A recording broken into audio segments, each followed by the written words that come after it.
the crowd on campus started lining up early, well before the gates opened around the noon hour. Let's head back to campus. News 3's Andy Choi with more on the crowd. They were pumped up by the president today, Andy. That's right, Eric. UW-PD says on Bascom Hill alone, 30,000 people were out here welcoming President Obama to the Hill. But if you're truly gauging the crowd here at this event, counting the people on Bascom Hill isn't the whole story.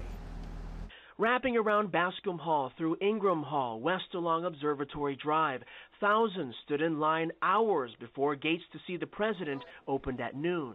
I'm worried I'm not going to make it on Bascom. When I got here at 9, there were probably a few thousand people here already.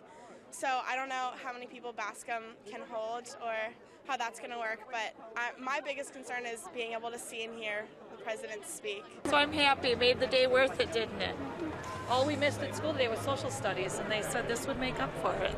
But just before 2, security made the cutoff, saying the crowd entering Bascom had reached capacity, leaving scores of supporters without a view of President Obama in Madison. We parked and took a city bus here and walked, and then waited in line.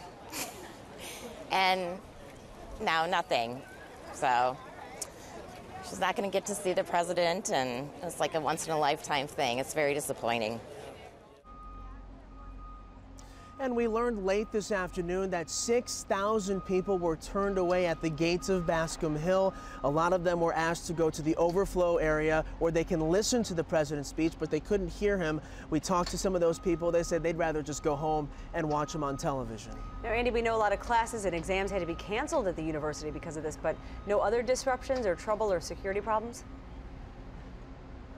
You know, with this many people, UW police were prepared for any kind of disruption, security here all over the campus. But happy to report that according to UW-PD, no arrests were made, no other significant law enforcement issues were reported in conjunction with the event. The president's motorcade leaving smoothly as well. As far as any sort of disruption goes, the motorcade leaving tonight really created those crowds along Park Street, Charter Street, University Avenue, and that was just about it when it comes to disruptions. Pretty friendly terrain for the president.